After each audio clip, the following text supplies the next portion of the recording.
प्रणाम दोस्तों। हिंदू पंचांग के अनुसार हर वर्ष कुल 12 शिवरात्रि तिथि पड़ती हैं। यह शिवरात्रि तिथि प्रत्येक माह कृष्ण पक्ष की चतुर्दशी पर मनाई जाती है। इन शिवरात्रियों में महाशिवरात्रि तथा सावन शिवरात्रि अत्यधिक महत्वपूर्ण मानी गई हैं। सावन शिवरात्रि पर भगवान शिव तथा माता पार्वती की पूजा करना मंगलमय है। सावन शिवरात्रि पर व्रत रखने वाले भक्तों को इसकी कथा अवश्य सुननी चाहिए। कहा जाता है कि कथा का पाठ करने से सावन शिवरात्रि व्रत का पूर्ण फल मिलता है। मान्यता है कि इस दिन शिवरात्रि व्रत कथा का पाठ करने से भक्तों को बहुत लाभ होता है और उनके जीवन में सुख समृद्धि का आगमन होता है। आइए सुनते हैं सावन शिवरात्रि की संपूर्ण व्रत कथा। सावन शिवरात्रि व्रत कथा। पौराणिक कथा के अनुसार वाराणसी के घने जंगल में गुरुद्रुह नाम का एक भील शिकारी अपने परिवार के साथ निवास करता था। एक दिन गुरुद्रुह शिकार करने के लिए निकला, लेकिन उसके हाथ एक भी शिकार न लगा।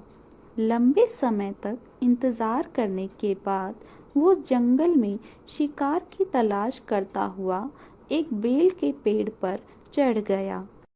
उस पेड़ के नीचे एक शिवलिंग स्थापित था। कुछ देर बाद वहां भटकती हुई हिरनी आई। जैसे ही गुरुद्रुह ने हिरनी को देखा, उसने तीर धनुष तान लिया, लेकिन तीर हिरनी को लगता उससे पहले ही उसके पास रखा जल और पेड़ से बेल पत्र शिवलिंग पर गिर गए। ऐसे में गुरुद्रुह ने अनजाने में शिवरात्रि के पहले पहर की पूजा की। जब हिरनी ने देखा कि भील उसे मारना चाहता है, तब उसने कहा कि वह अपने बच्चों को अपनी बहन के पास छोड़कर वापस आ जाएगी। ऐसे में भील ने उस हिरनी को छोड़ दिया। इसके बाद हिरनी की बहन वहां आ गई।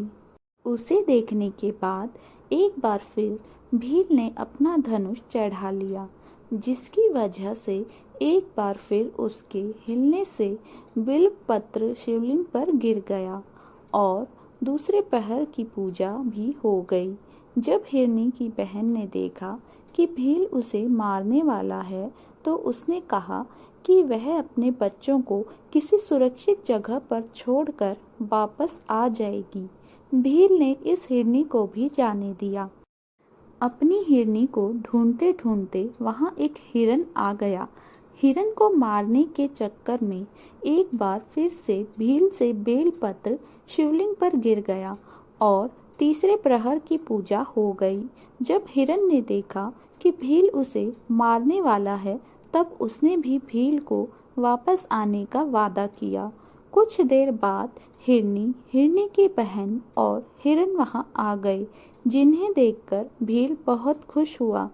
सबको मारने के लिए जब भील तैयार होने लगा, तब एक बार फिर बेलपत्र गिर गया और ऐसे करते करते उसने चारों प्रहर की पूजा कर ली।